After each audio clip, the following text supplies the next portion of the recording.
Pro Group Management, workers' comp that works for you. Welcome to Nevada Newsmakers. On the broadcast today, Tim Haughinberry joins us. He's the president of the Nevada Gay and Lesbian Chamber of Commerce. He's here for the whole show on an all-new Nevada Newsmakers. Hello, is this D&D Roofing? Yes, it is. How may I help you? You did such a great job on my roof. May I speak to the owner? I am an owner. Oh, can I speak to your supervisor? Sure. How may I help you? I love your work. May I speak to the owner? I am an owner. We're all owners. Well, that's why at D&D we work so hard to keep your home safe and sound. Oh, no wonder. D&D Roofing and Sheet Metal. Local, employee-owned, here for you. Like a traditional handmade basket, retail is woven into the fabric of life in Nevada. From big box to mom and pop, retail supports our communities in countless ways. Jobs for the disabled, team uniforms for kids, help for the elderly, and so much more. Retail employs over 1 in 10 workers. Retail supports Nevada, and we support retail. RANNV.org. Pro Group Management is the place where companies can find workers' comp solutions that are designed to meet their specific business requirements. As regulations evolve, Pro Group takes a proactive approach to clear the path to make sure your business stays ahead of the curve. Knowing your workers' comp program is optimized, you can focus on other important matters related to your growing business. Pro Group Management, workers' comp that works for you. Safety is the #1 priority for the trucking industry. Over $7 billion a year is spent on technology like this electronic eye that will apply the brakes automatically. But the most important factor for safety is the truck driver. These hardworking men and women who safely move over 70% of our nation's freight and 94% of Nevada's. We thank you because trucks move America forward. This is Nevada Newsmakers with host Sam Shad on No Holds Barred Political Forum. Now, from the Nevada Newsmakers broadcast headquarters, here is Sam Shad. And back on Nevada Newsmakers, we're pleased to welcome to the program Tim Haughinberry. He's president of the Nevada Gay and Lesbian Chamber of Commerce. He's also the owner and founder of Back Bar USA, which is a full-service marketing and consulting firm with more than 30 years of experience in the beer, wine, and spirits industries. Pleasure to have you on the program, sir. Hello, Miss Sam. How you doing today?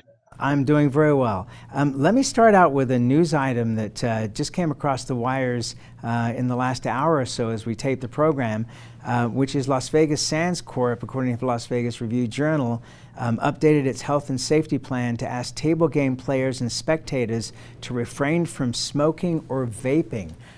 This sounds like an interesting step, but maybe not surprising. Well, that's the first I've heard of it. It somewhat makes sense to me if you can't, it's hard to wear a mask and smoke at the same time, I'm guessing. So I know go ahead.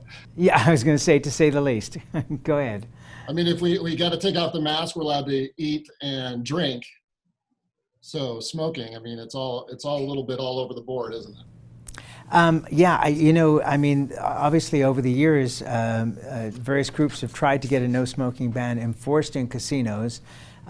The ones that have tried it have not been particularly successful.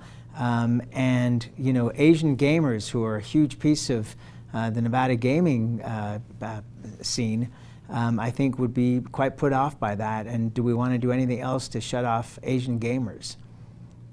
Well, I'm no expert on Asian gaming, Sam, but I think it's just hard for them to even get here right now. I know that Palazzo closed down a tower during the middle of the week to focus on one gaming element. Is kind of difficult to do. I'm a personal fan of no smoking. If it's a casino floor or sitting at a table, my beliefs are we shouldn't be smoking. We had to do that in our bars and taverns, 10 years ago? And all of our local bars and taverns had to change their rules, regulations, put dining rooms up, partitions and glass. And I think that's kind of what this conversation was going to lead to, is it seems all unbalanced and unfair at this point in time. Some of the same industries get to benefit where some other ones don't. All right, well, and in bringing that up, let's talk about the lawsuit from Las Vegas bars against Governor Sisolak's closure order. What are your thoughts on that? Well, first of all, I'm a fan of Governor Sisolak. I think it's really hard to personally run a business during COVID. I could only imagine what it's like to run a state during COVID. The information that we get, what we get funneled down to us as business owners, it's very difficult to understand personally how one entity can get away with certain things and another one can't. So for the bar owners, I see their only option is to actually sue to try to get those doors back opened up at any capacity. You know, they don't need to be full. They just want people coming in the doors again to stay open. Do you think that we are going to see as bigger problem with bars permanently closing as we are likely to see with restaurants permanently closing because of what's going on in Nevada? I do. I think some of the bigger operators that are also route operators of the machines, they'll be okay. But when you look at some of the smaller operators, I used to own the Gold Mine Tavern, which is 55 years old in Henderson. I have a friend that owns a bar outside of town here. These are independent operators. And for them to stay open is very difficult to do. I think you'll see some shutdowns happening in the next 30 days if there's no vaccine, if we don't get to open up again, or if their lawsuit doesn't make some changes.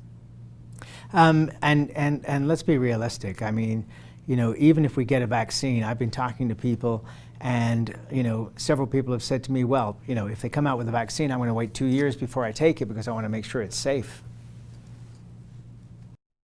Of course. I don't think a vaccine is going to be a miracle pill that's going to get to 1 billion people overnight, obviously.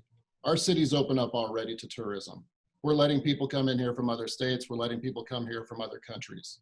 The safer we can be, the higher we raise our protocols for safety, obviously is what's best for us and for business. On the small business platform, we're trying to do that as well. So I again can't speak on the whole, but I know locally we're taking every effort.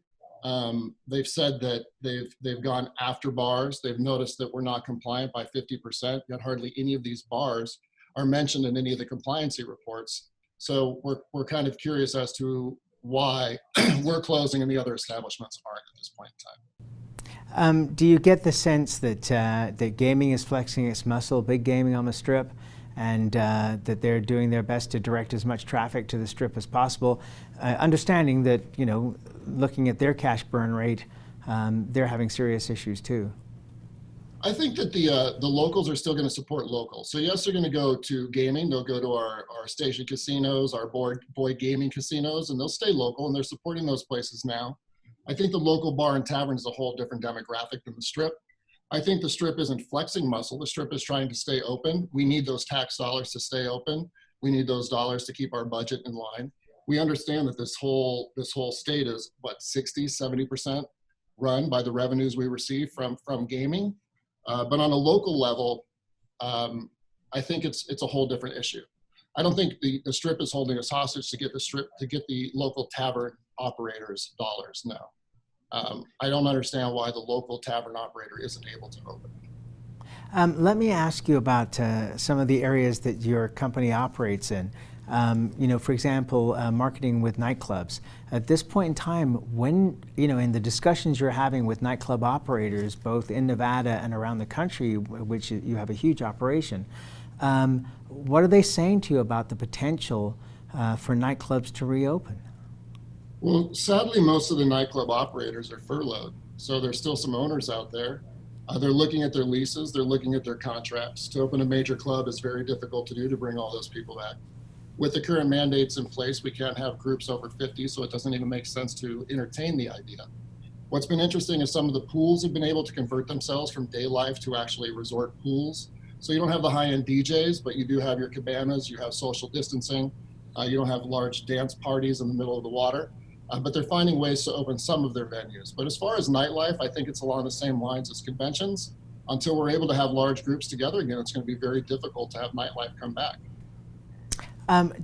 You know, I was in the nightclub business for many years, which may be hard to believe when you look at me now, but back in the day, I spent a lot of time working in nightclubs. And, you know, social activity, boys and girls, girls and girls, boys and boys, whatever way you want to play it, are going to get together. We've seen it on the beaches in California. Do you have concerns that we're going to see illegal raves popping up in warehouses or, at a rented speedway or something like that, where, if it's not sanctioned, we have a higher risk of the spread of COVID? But I mean, the birds and the bees are not going to go away. Yeah, I don't know if the kids are going to pop up a rave anymore. I'm not quite sure how that works. People are definitely going to get together and they're going to socialize, right? We see that happening all over, as you mentioned. The good news is we're seeing other things happen besides the group wanting to go party. We're seeing people wanting to go socialize. We also manage Vail Resorts. We're seeing mountain resorts open up again, small groups gathering, camping coming back, RVs coming back, people staying local. I'm looking at Las Vegas, where our people are going, where do we vacation? They're going up to Eli, they're going up to the mountains, they're going up to Tahoe. So to say that will people, because a nightclub is closed, go to a rave? Yeah, I'm sure somebody's going to go to a rave and find a reason to party. They always will, right? But I don't think that's going to be a major issue to get away from it. We're already open. I think if you walk inside of a casino on a Saturday here, you're going to see more people than would be at a rave inside of a warehouse. All right, let's take a break. We'll come back with much more after this timeout. As you know, Reno is booming. Toll's development company is helping it grow with insightful design and development, building community with every project, adding beauty, adding excitement, emphasizing our shared humanity. Reno is becoming bigger. Toll's development is helping it become better, more livable, more enjoyable. To learn more, go to tollsdevelopment.com. tollsdevelopment.com. Because of UMC, I'm putting my free time to good use. Because of UMC, she keeps me on my toes. Because of UMC and this guy, I'm here. UMC, the highest level of care in Nevada. Hi, I'm Eric Robnett, owner of Home Energy Experts. Has this ever happened to you? Honey, did you remember to turn down the thermostat? Forgetting to set the temperature? Not fun. We can help. Our new smart thermostat keeps the temperature set for your comfort all by itself. I'm feeling hot now. To increase your comfort, go to homeenergyexperts.com for details. That's homeenergyexperts.com. The signs and symptoms of cataracts can start out small with subtle changes in your vision. So don't wait. Be proactive and take your vision into your own hands. If you're experiencing the onset of cataracts or just have questions, contact your eye care professional or call Eye Care Associates of Nevada today. Dr. Hiss has years of experience specializing in the surgical correction of eye disorders and has completed over 84,000 vision correcting procedures. At Eye Care Associates of Nevada, we'll change the way you look at the world. This is Nevada Newsmakers.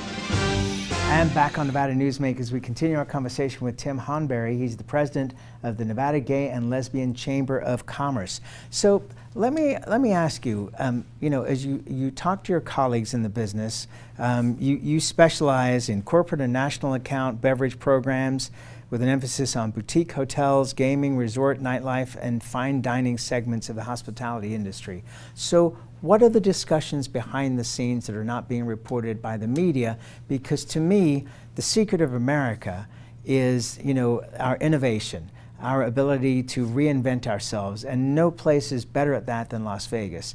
So what do you anticipate coming out of all this? Our demographic of accounts ranges so diversely, and they're not just all in the United States, so they're expanding. What's interesting in the beginning is some of our biggest clients, owners of One Hotels, Kimpton Hotels, these people all had experience in Vegas. They've had careers here in the past, and now they're running these big organizations. Many of them looked to Vegas. They looked at the Wynn's opening plans before the government had an opening plan. They looked at our safety standards, and they're all looking at Vegas, which I think is very interesting. And some of them traveled here to see how the opening went. As they start to reopen now, they're pivoting. They're all on low staff. They're not able to fully operate. They don't know what's going to happen next. Some of them, like New York, were just about to open, and then they see California close and they see Nevada close. So everything's on kind of like this hold pattern still, even for your biggest chains like Kimpton Hotels.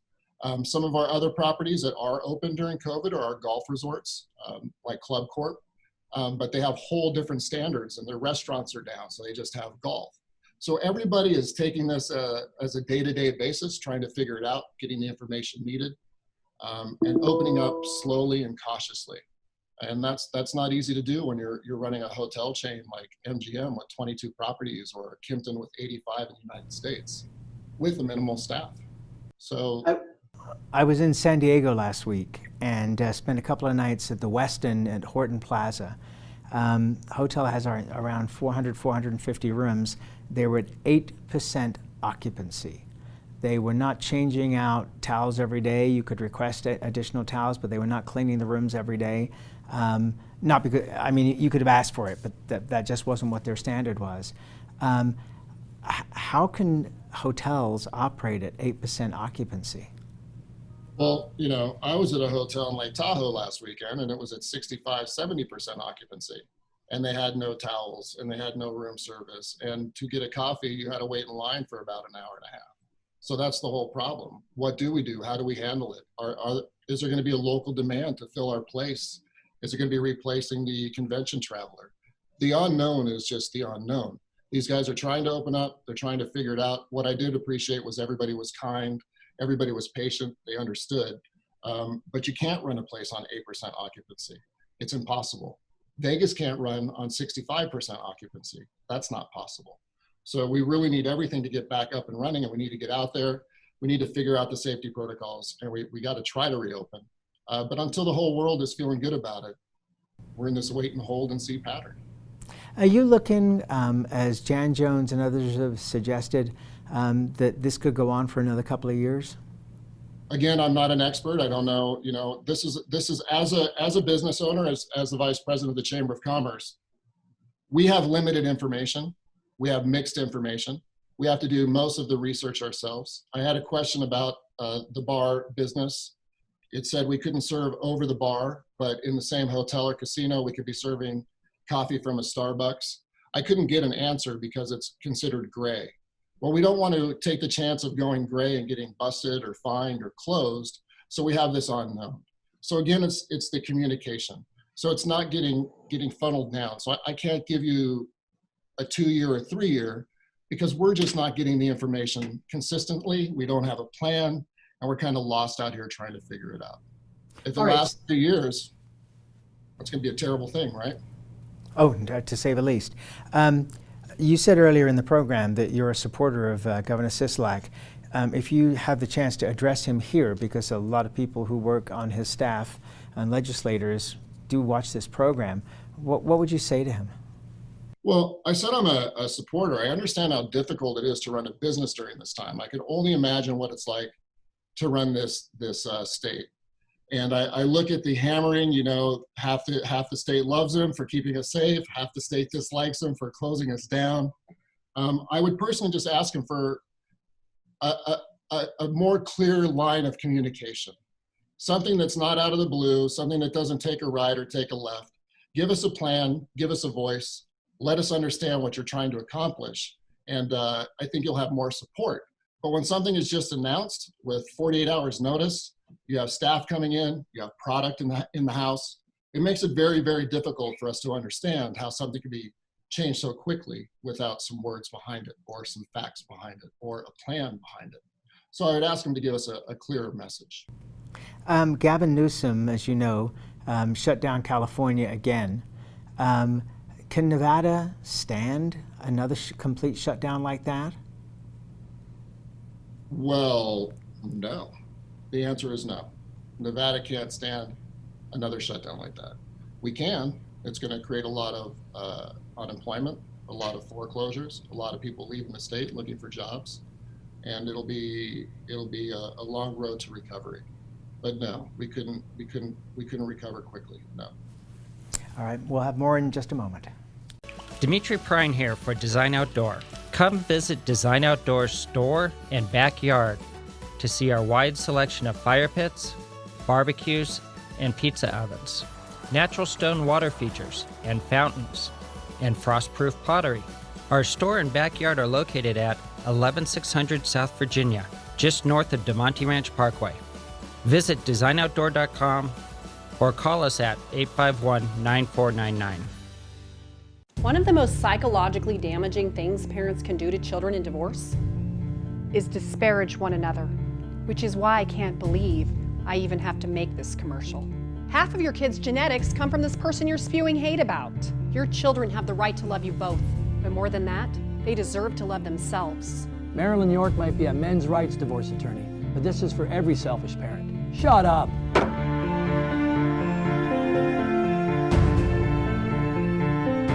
Hi, I'm Dave Newman. Remember me? I used to be the house detective, and now I'm a realtor, full-time at RE/MAX Realty Affiliates. A lot of people ask me, how's the market?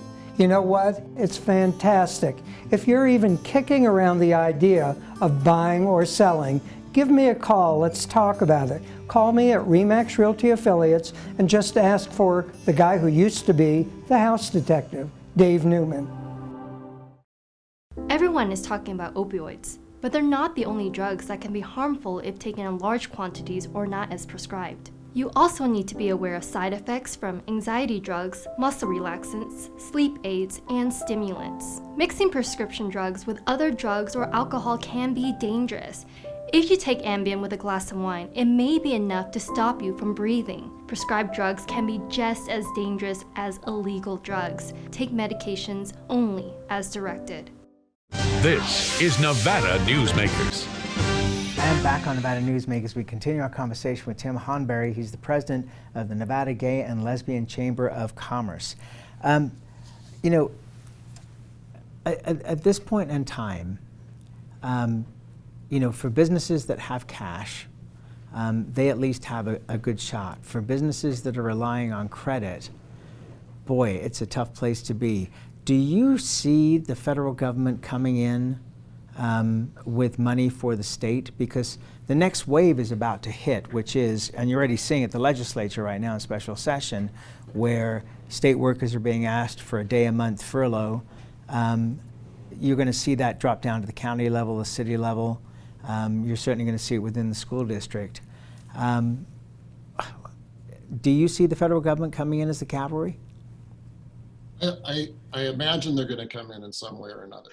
The question is, as the small business owner, do you want to accept that loan? Many of us took the PPP because it allowed us to bring employees back and to keep the doors open. That was almost 6 months ago, 5.5 months ago, this all started. Then they extended the PPP that let us keep our employees. If the economy doesn't bounce back up, if the strip doesn't get up and running and people don't come, what's the point of taking a loan? It just puts yourself in more debt. So small business owners look at that and they go, okay, we've made it this far breaking even or keeping the door opens on PPP. Now it's time to look at this loan. We want to take this giant sum of money and owe somebody money if we don't know that the whole thing's coming back. So small business owners are going to look at that very carefully, whether the loan comes or not, whether they have to go find a loan, or is it cheaper to close the doors? Now, some people were closing the doors that took the PPP. So they couldn't keep alive and kicking because they didn't know it was going to go 4, 5, 6 months. So those that rely on credit are going to have to look at things very, very carefully. We'll still need a clear message from the federal and local government onto what the future looks like. And they're going to have to decide what to do with those loans. But I hope that they are available because some of the businesses will bounce back and they could use those funds. One of the things that's being discussed at the legislature, well, it's not being discussed publicly, but there's discussion about potentially raising taxes. Do you think that makes any kind of sense, or any of your members of your group interested in a tax increase, and if so, what kind? So raising taxes, and maybe you could help me, Sam. I believe we're down almost 30% towards our budget after being closed for 4 months. So if we're closed another 4 months, I imagine we're going to be down another 30% towards our budget, 20%. So when all this is over and things start coming back to life, we're going to have to look at raising taxes in some way or another, or cut services so drastically that it's going to affect everybody also. So the taxes, do I want to see them go up? No. The one I don't want to see go up is state income tax. I think that's why we bring a lot of business here. I think it's why a lot of people move here. I was talking to a realtor friend of mine yesterday. He has 3 new clients, all from out of state, all allowed to now work from home because of COVID. They're in consulting space. And they're all moving here because they have the same salaries from San Francisco and Seattle, but they get to move to Nevada and save some money. So that's a great opportunity for our state. So I think we're going to have to figure out which taxes to raise. But again, it's all going to depend on the budget and how long this keeps going.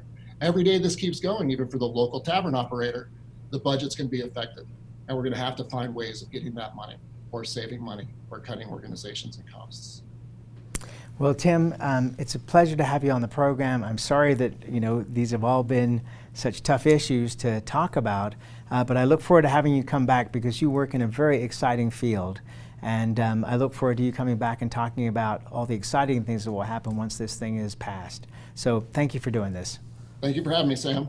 Okay, I appreciate it, and we'll be right back. A bird's eye captures its surroundings at different heights. At Brian Culpa Photography, we can make your imagination soar over buildings, parks, cityscapes, and beyond. Brian's images tell the story and get the job done. If you need a new perspective to tell your story, contact Brian today. Brian Culpa Photography. Experience the bird's eye view at brianculpaphotography.com. Hi, my name's Marilyn Miner, and I'm sure you'd agree that Nevada's a very special place to live. I was born here, and my husband and I have raised our family here. I feel it's a privilege to live and work in the Truckee Meadows. I especially enjoy helping my clients reach their real estate goals. Sometimes the smallest details provide the greatest satisfaction. I'd be complimented to talk to you about your next move. Call Marilyn Miner at Dixon Realty, 742-1280, or log on to marilynminer.com. As you know, Reno is booming. Toll's Development Company is helping it grow with insightful design and development, building community with every project, adding beauty, adding excitement, emphasizing our shared humanity. Reno is becoming bigger. Toll's Development is helping it become better, more livable, more enjoyable. To learn more, go to tollsdevelopment.com. tollsdevelopment.com. Pro Group Management specializes in providing industries with the necessary components to satisfy and exceed workers' comp requirements. Every business has unique needs and specific regulations. Pro Group Management stays ahead of the curve, providing up-to-date services to keep your industry in top form. Discover how we simplify your tasks, improve efficiency, and reduce expense to keep you moving in a positive direction. Pro Group Management. Workers' comp that works for you. You can now watch Nevada Newsmakers on YouTube. Just go to YouTube and search for Nevada Newsmakers and become a subscriber. We'll see you on the next broadcast. Thanks for watching and listening.